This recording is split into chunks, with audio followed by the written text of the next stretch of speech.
Now we're going to learn how to make our own psychic flashcards. To begin, we're going to use Microsoft Word to create our flashcard pieces. You can do everything by hand or use another program if you like, it really doesn't matter. We're just using Microsoft Word because it's easy to use and a lot of people have it. So to begin, we need to start with a blank Microsoft Word document. Next, we want to set all four margins to 0.6 inches, the gutter to 0, and make sure the orientation is set to grid. We then want to create a table that has 3 rows and 3 columns using Table, Insert, Table commands on the top menu bar of the document. Then right-click on the table created, select Table Properties from the window that pops up, select the Row tab, and then enter 3.26 inches and exact. Then click the Column tab and enter 33.3 and %. Then under the Table tab, make sure the alignment is centered. From there, select Borders and Shading near the bottom of the Properties window, and then go to the Shading tab. Here, pick the color red from those displayed to fill the entire cell with red. You then want to repeat the same process for the rest of the cells, selecting different colors for each one. When done, you will have red, orange, yellow, green, blue, purple, black, and white, along with one cell left blank. You can use other colors if you want. From here, click anywhere outside of the table and select Insert Text Box from the top menu bar and draw a small text box outside of the drawing box display. Then click on the text box to select it, right-click on one of the edges, select Format Text Box from the list, and under Color, select Red. Then go to the Size tab and enter 0.98 inches for height and 0.75 inches for width. When done, move the small text box to match what you see. Then copy and paste the text box until you have a total of 8 of them. When done, you will have something that looks like this. Then change the color of each of the small text boxes to match those of the table cell. This will then give you a reference card, the 9th cell, to help you connect to the colors used. If you want to make flashcards with shapes, you repeat the same process and fill the cells with shapes instead of colors. To do this, you need the drawing menu available. Right-click on any menu area and select it from the list if not already displayed. You then click the Auto Shapes button, select Stars and Banners, select the 5-pointed star, then draw a star outside of the drawing box that opens.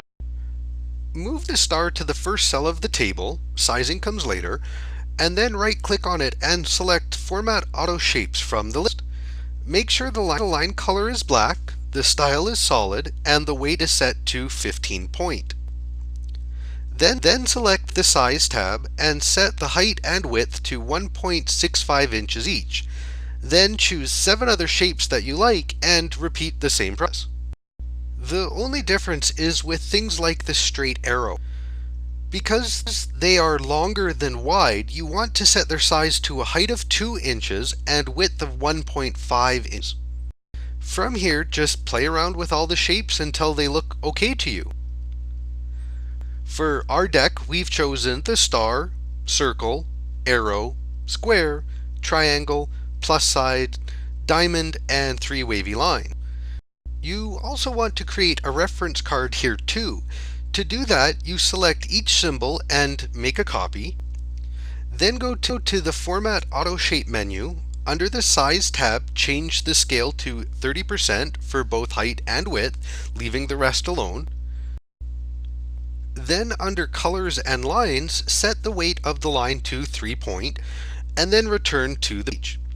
Next, take the small version of the symbol and arrange them like what was done earlier for the colors.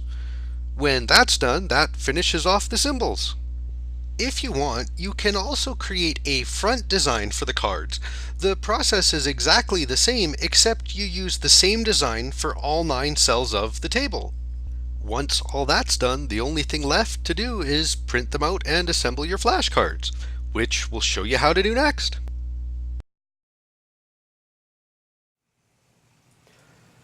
So now that everything is printed off or ready to go for the next stage, what we're going to need is basically something to attach our work to. In this case, I've chosen a white Bristol board. I like white because I'm using white paper. It just makes it look cleaner. You can use things like food packaging cardboard, like cereal boxes and stuff. It's not a bad way to go. It's just recycling, so that's kind of nice. But I just prefer, like I said, this because it's white. Just think it looks cleaner, but use what's available. So on top of that, you're going to need something to attach your work. So I recommend using a glue stick, mainly because the glue comes out more evenly and it's not messy. It's really clean to use, and that's kind of important. Then you're going to need something to cut it out. I recommend an X-Acto knife or something really, really sharp. The key is that it's got to be as sharp as you can get.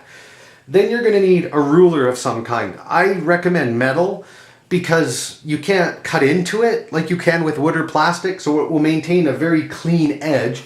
And then of course you're going to need something to cut on and work over, right? You don't want to mess up like the table or the tablecloth or whatever, so having something is a good idea. Now, if you're going to use paper or cardboard or something like that, make sure you have enough of it that you won't cut all the way through, otherwise you will cut the stuff underneath, and well, that kind of defeats the whole point.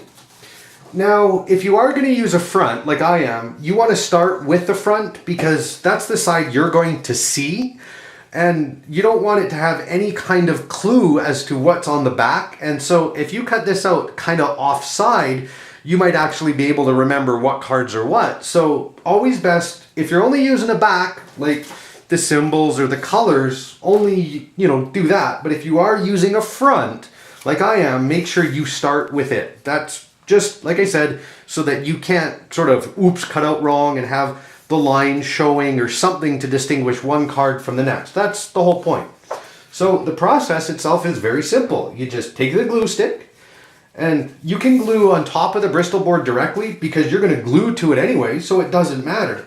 What you do want to do though is kind of start on an edge and work your way over so that as I turn the page, I can have the line of glue here, move it in, line of glue there. That way I'm not putting the paper on top of glue, which will dirty up the front and make it kind of messy. So don't want to go there. So process, real simple, just working on the outside edge and glue down.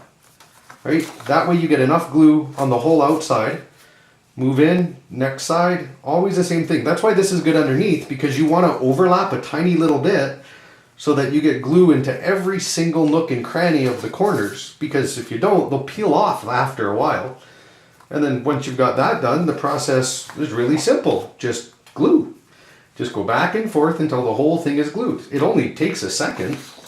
Do whatever you want. You can go into straight lines or strips, or it's nice to have light around because you can kind of see the glossy reflection of where the glue is.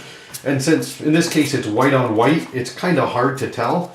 And just make sure that, you put enough glue. It doesn't have to be absolutely perfect, but the better it is, the better, because you don't want it to peel off later. And then just close up your glue stick, take your sheet, and then just stick it to the top. That's it. That's all there is to it. Just make sure that you keep your lines so that the inner lines are for sure on the piece of whatever you're using, Bristol board or cardboard. Because if they're not, then of course, when you go to cut it out, there'll be a gap, and that's not good. The great thing is it doesn't have to be perfect because you, of course, are going to cut this out. And that's all there is to glue, and then to cut is basically real simple. You just take your ruler, line it up as best as you can on the outside part of the edge of the line, just so that it gives you a little extra to work with, right? You want it to be consistent on both sides. So if you're cutting, you don't want to go absolutely monster. You should still be able to see a faint little bit of the line under your ruler, and then just cut it out. And when you're cutting it out, don't do it in one pass. Do a lot of little passes, and then just kind of add a little bit more pressure as you go. That way it keeps it a much straighter line, and you don't have to worry, and it'll just peel off. Right? So then you complete the same process for the other three sides.